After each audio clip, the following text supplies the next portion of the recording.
आज भी संस्कृति पर स्वार्थ हावी है और हमारे देश में अलग अलग सरकारें और राजनीतिक पार्टियां आज भी कलयुग के हिसाब से वही सब काम कर रही हैं जो पहले मुगलों ने किया, मुस्लिम शासकों ने किया या अंग्रेजों ने किया।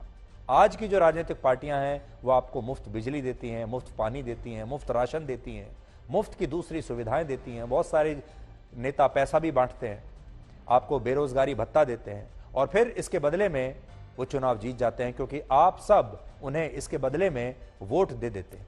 उस जमाने में भी लोगों ने मुगलों के साथ यही किया। उस जमाने में भी जो बाहर के आक्रमणकारी आए थे हमारे देश में, हमारे देश के लोगों ने वही किया। हमारे देश के जो छोटे मोटे राजे रजवाड़े थे उन्होंने भी यही किया और शायद आम जनता ने भी यही किया। 1857 में जब पूर्ण भारत में अंग्रेजों का शासन आया, उससे पहले अंग्रेज भी इस बात को समझ चुके थे, इसलिए उन्होंने आधुनिकता की बातें की और भारत के लोगों को यह समझाना शुरू किया कि असल में भारत और भारत के लोग बहुत पिछड़े हुए हैं, लेकिन अंग्रेजी सरकार उनका कल्याण कर सकती है, उनके बच्चों का भविष्य बना सकती है। और इसी नीति की वजह से सिर्फ 70,000 अंग्रेज लगभग 35 करोड़ के इस भारत को अपना गुलाम बनाने में कामयाब हो गए। 70,000 अंग्रेजों ने 35 करोड़ लोगों को अपना गुलाम बना लिया। कुछ तो बात रही होगी, लेकिन वर्ष 1900 के बाद जब भारत में लोग भूखे मरने लगे, अंग्रेजों ने अत्याचार की सारी सीमाएं पार कर दी। जब धीरे धीरे सब कुछ समाप्त होने लगा, अंग्रेजों ने इस देश को लूट लिया, तब कहीं जाकर हमारे देश के लोगों ने आजादी के महत्व को समझा। वरना एक जमाने में हमारे देश को अंग्रेजों की गुलामी भी अच्छी लगने लगी थी। 1000 वर्ष पहले भारत के पास सब कुछ था और भारत सोने की चिड़िया कहलाया करता था। आज बहुत सारे लोग इसे भी एक कल्पना समझते हैं कि ठीक है, ये तो कल्पना है, ऐसा कहा जाता है, लेकिन ये सच्चाई है। हमारे पास ओदंतपुरी, विक्रमशिला, जगदल, वल्लभी, नालंदा, तक्षशिला, कांचीपुरम, मान्यखेत, ललितगिरी, शारदा पीठ और नागार्जुन कोंडा जैसे विश्व प्रसिद्ध विश्वविद्यालय थे। लेकिन बहुत सारे लोगों ने अपने स्वार्थ की वजह से इस संस्कृति को गुलाम बनने दिया और जिन लोगों ने भारत की संस्कृति को गुलाम बनाया, उन्होंने हमारे इतिहास के सारे चिन्ह एक एक करके मिटा दिए। न सिर्फ मिटा दिए, बल्कि इतिहास भी उन्होंने खुद अपनी कलम से लिखना शुरू कर दिया और उनकी कलम से लिखा हुआ इतिहास ही आज आप और हम पढ़ रहे हैं। और पुराना किला में आज खुदाई के दौरान जो हजारों वर्ष पुराने अवशेष मिले, वो भी यही कहानी कहते हैं। और इसी पुराना किला में कुंती देवी का मंदिर है जो युधिष्ठिर, अर्जुन और भीम की मां थी।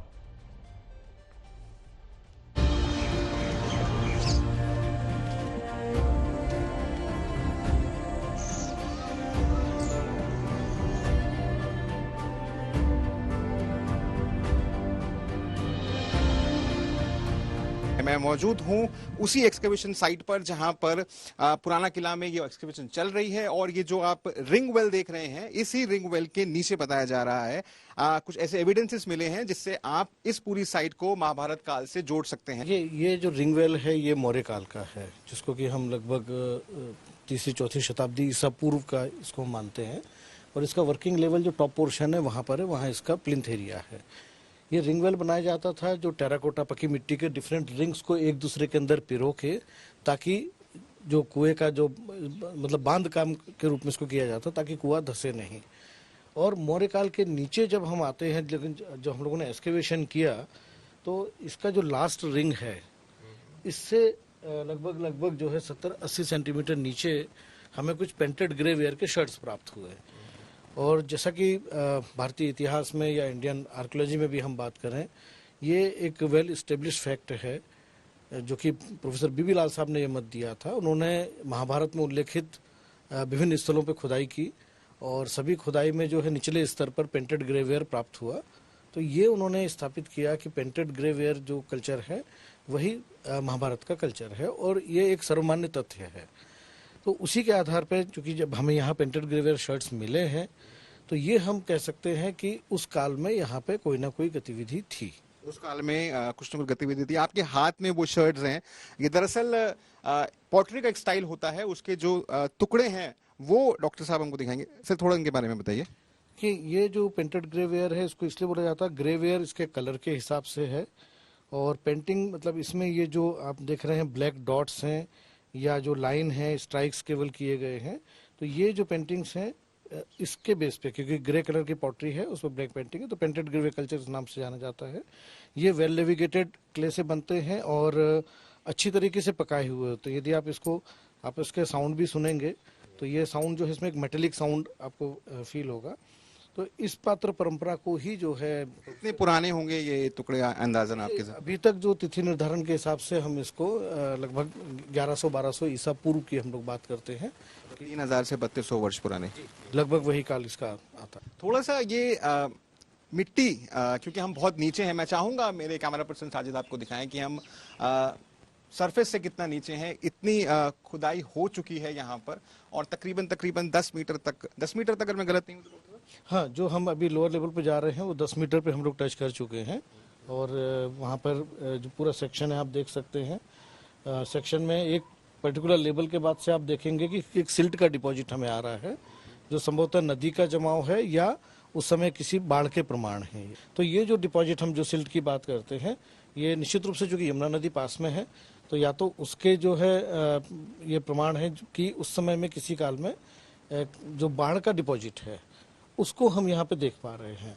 और जहाँ तक साहित्य की बात है तो महाभारत में भी ये उल्लिखित है कि राजा निचक्षु के काल में जो कि एक भयानक बाढ़ आई, जिससे जो शहर थे उनके प्रसिद्ध शहर इंद्रप्रस्थ और हस्तिनापुर वो नष्ट हो गए और उसके बाद उन्होंने राजधानी जो है कौशाम्बी यानी आज का जो प्रयाग है वहाँ वो राजधानी शिफ्ट की। तो साहित्यिक रूप से उल्लिखित है। यहाँ हम प्रमाण के तौर पर देख पा रहे हैं कि एक हमें सिल्ट का बड़ा डिपॉजिट मिल रहा है। आपको हम दिखाते हैं कि जो खुदाई के दौरान यहाँ पर चीज़ें मिली हैं जो उस वक्त इस्तेमाल होती थी, और यहाँ पर दिल्ली के पुराने किले में जो खुदाई का काम चल रहा है उस दौरान कुछ यहाँ पर जो आपको तस्वीरों में नज़र आ रही हैं दिलचस्प चीज़ें हैं। उस वक्त जो इस्तेमाल होते थे सिक्के, और साथ ही साथ जो उस वक्त मूर्तियाँ बनाई जाती थी, और साथ ही साथ यहाँ पे तरह तरह के कुम्हार जो बर्तन बनाते थे मिट्टी के, वो भी यहाँ पे नजर आ रहे हैं। जब हम मिट्टी खोदना शुरू करते हैं, निकालना शुरू करते हैं, तो हमें ऐसे इतनी छोटी से छोटी चीज़ें, इतनी छोटी बीड्स, ये सारी चीज़ें हमें मिलती है। इसके लिए हमें बहुत ध्यान से मिट्टी को, जो मिट्टी हम एक्सकवेट करके निकालते हैं उसको हमें छान के निकालना होता है। तो ऐसी चीज़ें आती है। अभी ये गणेश जी की मूर्ति है, ये सोप स्टोन में बनी हुई है, छोटी सी, काफी सेंसिटिव है, केयर करना पड़ता है। बिल्कुल बिल्कुल। ये गजलक्ष्मी है, ये मिट्टी की बनी हुई है। इसमें लक्ष्मी को अभिषेक करते हुए 2 हाथियों को दिखाया गया है। ये गजलक्ष्मी है। आपने विष्णु की मूर्ति देखी? दिखा दीजिए। इन्हें हम वैकुंठ विष्णु कहते हैं क्योंकि ये अपने सारे रूप में यहाँ पे दिखाए गए हैं। एक आश्चर्य का ये है कि पहली बार यहाँ पे जैसे गणेश जी को दिखाया गया है नीचे। जैसे हम जानते हैं शंख चक्र गदा और पद्म, लेकिन यहाँ पे हम गणेश जी को देखते हैं नीचे की जगह में। जैसे चक्र है, यहाँ पे गणेश जी है, यहाँ भी अपने जो गदा है यहाँ पे गणेश जी है, पद्म और शंख ऊपर है। तो ये थोड़ा सा बहुत ही डिफरेंट है विष्णु का मूर्ति जो यहाँ से मिला है पुराने किले के एक्सकवेशन से। कॉइन भी हम देख पा रहे हैं, कॉइन्स भी है यहाँ पे, एक कॉपर कॉइन है, बाकी के तो हम रखे हुए हैं यहाँ पे। सो हम लोग इसको अभी क्लीनिंग करके, जो अभी कॉइन्स आते जा रहे हैं हम उसको क्लीनिंग करके इसके लेजेंड्स पढ़ने का कोशिश करेंगे, ये जानने का कोशिश करेंगे कि ये कौन से पीरियड से बिलोंग। इस वक्त हम पुराना किला के भीतर मौजूद हैं और आपको दिखाते हैं यहाँ पर मौजूद ये मंदिर, श्री कुंती देवी मंदिर यहाँ पर है। कितना पुराना है ये, यहाँ पर जो मंदिर की देखभाल कर रहे हैं, मंदिर में पूजा अर्चना करते हैं, उनसे बातचीत कर लेते हैं। आपका क्या नाम है? मेरा नाम है मुन्नी देवी। कितना पुराना मंदिर है ये? बेटा ये इतना पुराना मंदिर है कि मैं ये नहीं बता सकती है कितना पुराना। पांडव कालीन मंदिर है। श्री कुंती माता जी कहते बावरी में स्नान करके और शिव और दुर्गा की यहाँ पर पूजा करती थी, तो इसीलिए इसका नाम पड़ा कुंती देवी मंदिर। तस्वीरें अब आपको दिखा देते हैं अंदर। ये देखिए सामने आपको मंदिर नजर आ जाएगा, आपको यहाँ पे गणेश भगवान नजर आ जाएंगे, और साथ ही साथ आपको यहाँ पर मंदिर में आपको हम तस्वीरें दिखाते हैं।